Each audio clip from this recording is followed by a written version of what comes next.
Salut les devins, c'est Saikyo. Le chapitre numéro 67 du manga Boruto nous a laissé avec un nouveau statut dans l'œuvre Boruto qui d'ailleurs m'amène fortement à penser que le cadre de l'ellipse est déjà posé, en tout cas dans sa majeure partie. Je vous laisse le lien de cette vidéo qui en discutait. Le 68e chapitre est attendu quant à lui pour le 18 mars et vous pouvez compter sur moi comme d'habitude pour obtenir le résumé complet, les spoilers et aussi des liens de lecture sur Manga Plus dès que tout cela est disponible.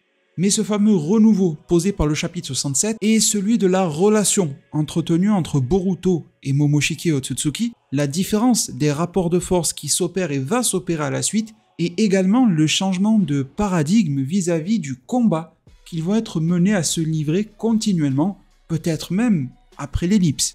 Alors jusqu'à présent, au-delà de la grosse bataille physique qu'il y a eu entre Boruto et d'autres personnages face à Momoshiki Otsutsuki, il y a une vraie bataille de fond, un vrai combat, un vrai conflit, dont les enjeux dépassent tout entendement, celui de la résurrection de Momoshiki en Boruto, pour que celui-ci redevienne pleinement Momoshiki, que Boruto soit totalement effacé, et que Momoshiki poursuive ses objectifs intrinsèquement liés à ceux des Otsutsuki, qui mèneraient à la dévastation de la planète Terre, à l'utilisation d'un Jubi, et en définitive à dévorer un fruit du chakra. Et les conséquences à la fois pour le monde ninja mais pour la Terre dans l'œuvre Naruto et Boruto dans son intégralité en seraient plus que dévastatrices, c'est peu de le dire.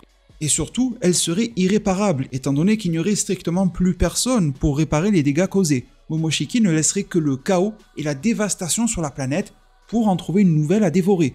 Le gros changement opéré par le chapitre 67 est de nous dire que cette menace est devenue moins, voire plus du tout pesante, étant donné que, si l'on en croit les propos de Momoshiki, et on a légitimement le droit de douter d'un tel ennemi et de la véracité de ses propos, mais si l'on en reste à ce qu'il nous dit, ou plutôt de ce qu'il a dit à son hôte Boruto, le fait d'avoir sauvé la vie de Boruto, pour pouvoir sauver sa propre vie bien sûr à Momoshiki, il ne l'a pas fait gratuitement, a eu justement un coût. Et ce coût a été de sacrifier sa propre résurrection via le Sokama, qui a été alors utilisé à des fins plutôt médicales et régénérantes, mais derrière le processus de résurrection de Momoshiki est estompé. Il n'est a priori même pas mis en pause, il est inexistant désormais. Par conséquent, Boruto est devenu 100% Otsutsuki au sens génétique, même s'il garde son apparence et sa personnalité habituelle. Momoshiki peut continuer de parasiter son corps, de vivre à l'intérieur de lui, mais la menace pesante de résurrection ne pèserait a priori plus du tout.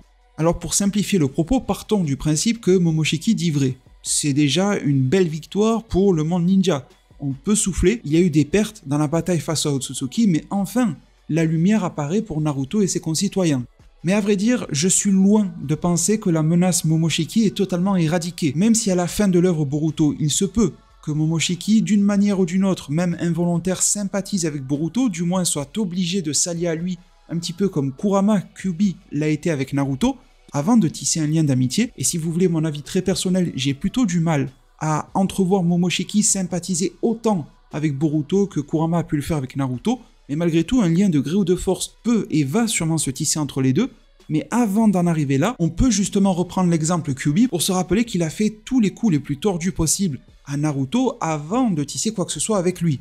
Sachant que, on le sait, dans le fond, Kurama est bon, tandis que Momoshiki ne l'est pas. On peut donc s'imaginer que ces fameux coups de Trafalgar que va faire Momoshiki seront bien plus alambiqués et bien plus malicieux que ceux que Kurama a pu mettre en action auparavant. Et parmi ceux-là, je pense que Momoshiki va prendre un fameux dicton, mais à revers. Je pense qu'il est en train de prêcher le vrai pour obtenir le faux. J'ai tendance à croire les propos de Momoshiki, ceux que je viens tout juste de paraphraser, concernant la résurrection de Momoshiki, amputée par la régénération de Boruto. C'est un propos qui apparaît comme véridique, mais derrière il se trame et se cache forcément quelque chose. Il apparaît comme très improbable que Momoshiki reste ancré en Boruto comme le gentil petit parasite qui va le fournir en pouvoir et en chakra donc au besoin.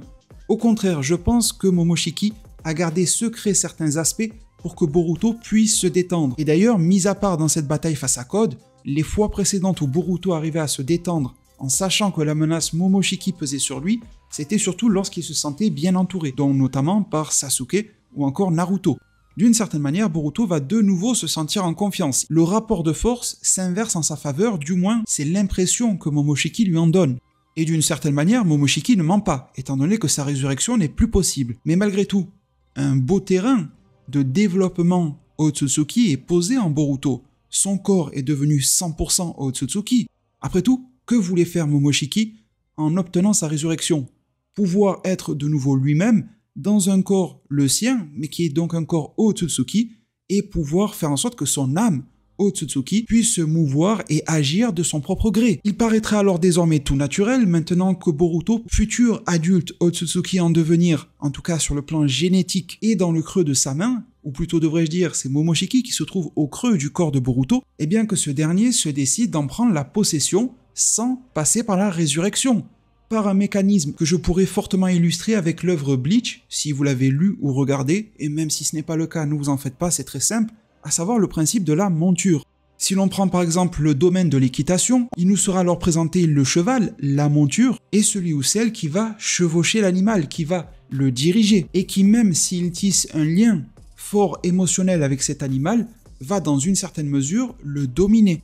C'est quelque chose que l'on avait fortement entre Ichigo et le personnage de White dans l'œuvre Bleach, et c'est quelque chose qui apparaît désormais comme évident à nos yeux de lecteurs de l'œuvre Boruto et comme sous-jacent et implicite de la manière dont c'est présenté par Momoshiki à Boruto, et cela est à n'en pas douter le nouveau plan d'action et le meilleur levier, le meilleur moyen également de menacer le monde ninja et la planète Terre pour Momoshiki. Et là, on ne va pas les piocher chez Bleach ou une quelconque œuvre, on va rester dans Boruto. On a déjà vu ce cas de figure se produire lorsque Boruto devient Boroshiki. On peut prendre par exemple, mais il y en a bien d'autres, la bataille face à Boro ou encore la bataille face à Ishiki. Ce sont deux reprises durant lesquelles Momoshiki a profité de l'affaiblissement physique, psychologique et donc de la baisse faramineuse de chakra disponible en Boruto pour inverser les rôles. Boruto a pris le rôle de la monture et celui qui a pris les rênes, c'était Momoshiki. Il contrôlait à la fois l'esprit et le corps de Boruto. Il faisait déjà des exploits, en crevant le Rinnegan de Sasuke par exemple, en venant à bout de menaces assez exceptionnelles comme Boro. On voyait même qu'il pouvait causer de gros soucis à Ishiki Otsutsuki, et ce, seulement en prenant possession partiellement du corps d'un enfant. Ce même corps qui de plus n'était pas à 100% Otsutsuki. Donc désormais Momoshiki peut faire un pari sur l'avenir, non pas celui d'atteindre sa résurrection, c'est peut-être un objectif qu'il faudra rayer de sa liste, mais celui de prendre totalement possession du corps de Boruto, renverser la balance et les équilibres, faire croire à Boruto qu'il est définitivement devenu sa monture, tout en préparant dans l'ombre, en silence, tranquillement, son meilleur équipement pour devenir celui qui va chevaucher vers l'avenir. Avec un corps à sa disposition génétiquement beaucoup plus approprié, mais surtout, ne l'oublions pas, Boruto qui va grandir. En grandissant, son corps va se solidifier, se renforcer, s'habituer à ses propres pouvoirs, et on sait que Momoshiki pouvait puiser notamment dans le Rasengan et même en faire des variantes avec le fameux Rasengan surnommé par les fans mais Rasendan à l'intérieur de l'œuvre. Et de fil en aiguille, Momoshiki pourrait même préférer cette situation-là à celle de la récupération de son propre corps. Il pourrait étoffer son panel de techniques, avoir un corps plus résistant, plus puissant, étant donné que Boruto va sûrement subir de lourds entraînements, avec Sasuke notamment. On n'oublie pas la thèse de Kashin Koji qui pourrait se rapprocher de Boruto et de Naruto. Alors jusqu'ici, le propos était très axé sur le point de vue de Momoshiki, et plutôt à juste titre, mais je pense qu'il conviendrait malgré tout de s'attarder sur celui de Boruto. Lui aussi fait partie de ce conflit-là. À quels enjeux va-t-il devoir se confronter? Eh bien, principalement deux. Le premier déjà, c'est celui de la découverte du plan caché de Momoshiki. Comprendre que tout n'est malheureusement pas rose, tout n'est pas résolu, et que la menace, bien qu'elle se soit légèrement déplacée, reste presque tout aussi grande qu'auparavant. Si Momoshiki récupère totalement l'emprise sur Boruto, et que Boruto prend le statut de monture ad vitam aeternam, presque rien ne changera entre cet état-là et celui de la résurrection de Momoshiki. Il faudra donc dans un premier temps à Boruto de réaliser cela, et le problème c'est qu'il risque de le réaliser sur le tas lorsque Momoshiki reprendra de nouveau les devants, lors d'une prochaine blessure, perte de connaissance, voire d'une chute fulgurante de chakra. Et c'est justement là, sur cet aspect-là, que Boruto va devoir s'entraîner. S'entraîner à devoir optimiser ses jutsu, et on sait que Boruto utilise beaucoup de diverses techniques, et elles sont souvent très puissantes, très consommatrices en chakra, et il ne pourra plus, entre guillemets, prendre cela à la légère. Alors deux chemins devront être empruntés par Boruto, pour à la fois améliorer sa situation et trouver une méthode de compensation. La première est plutôt classique. Arriver à mieux sonder ses réserves de chakra pour ne jamais arriver sous un certain seuil, mais cela est bien compliqué dans des batailles où il faut dépasser ses limites. Se perfectionner, pourquoi pas grâce à l'aide de Sasuke, pour pouvoir millimétrer sa quantité de chakra utilisée dans une attaque. S'entraîner également au ninjutsu, qui est bien moins consommateur d'énergie, Et également pour pallier et compenser à tout cela, il y a une voie dont on a déjà discuté sur ma propre chaîne YouTube qui désormais paraît encore plus importante et intéressante, à savoir le Senjutsu, l'énergie naturelle. Pour que les rôles soient intervertis entre Momoshiki et Boruto, il y a une règle simple. Le chakra de Boruto doit descendre quasiment au niveau 0. Mais si le chakra provient d'ailleurs, provient de la nature, provient de la planète, Boruto n'a plus alors à craindre de ne plus pouvoir le malaxer. Même s'il arrive à sa limite de l'utilisation de l'énergie naturelle, Momoshiki ne reprendra toujours pas les devants. Cette énergie ne provenait pas à la base de Boruto. Alors 2 gros entraînements paraissent nécessaires pour Boruto. Le premier est évident avec Sasuke, le second a l'énergie naturelle.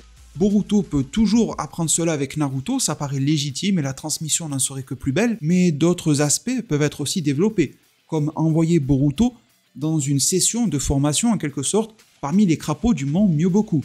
Mais on en discutait dans une précédente vidéo, un entraînement avec Kashin Koji. Si ce dernier se rapproche de Konoha de manière amicale, qu'il fait patte blanche et que son passif génétique avec Jiraiya permet de se faire une place à Konoha et une place au plus près de Naruto, il y a une forte possibilité pour que Boruto apprenne à la fois de Naruto et de Kashin Koji à utiliser de premier abord et surtout à maximiser son utilisation de l'énergie naturelle, car Kashin Koji semble utiliser les mêmes techniques mais de manière un petit peu différente. Vous l'aurez remarqué, on en a déjà discuté, les crapauds, les grenouilles utilisées qui apparaissent semblent quand même physiquement différentes. Celles de Naruto et de Jiraiya semblent plutôt sereines, bien que féroces au combat, tandis que celles de Kashin Koji ont un aspect un petit peu plus rebelle, plutôt badass.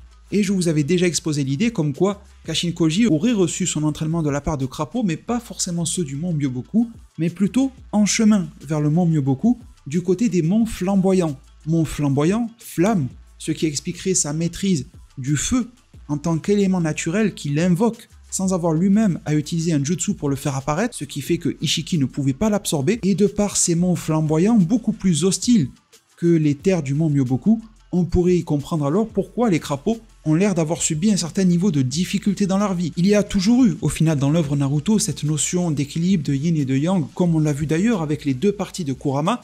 Il est alors extrêmement probable que la maîtrise de l'énergie naturelle du Senjutsu appris chez les crapauds se divise en 2 aspects, qui tirent leur pouvoir de la même source mais qui l'exploitent de manière légèrement différente, et la réunification des 2 maîtrises n'en serait que des plus détonnantes et permettrait de contourner la problématique Momoshiki, du moins dans une certaine mesure. On l'a vu avec Naruto, Kashin Koji, Hashirama, Kabuto, le Senjutsu est un pouvoir extraordinaire, mais on en revient toujours, en tout cas très souvent, à utiliser son propre chakra. Et là, la problématique se posera de nouveau pour Boruto, d'où ce conflit qui n'est pas prêt d'être résolu entre lui et Momoshiki et qui se résoudra probablement après l'ellipse.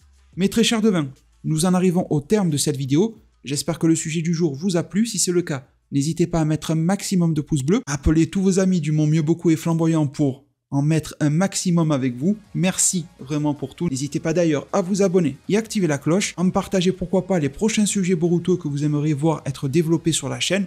Merci de tout cœur pour toute la force. Prenez tous extrêmement bien soin de votre futur et à plus pour de prochains arts divinatoires.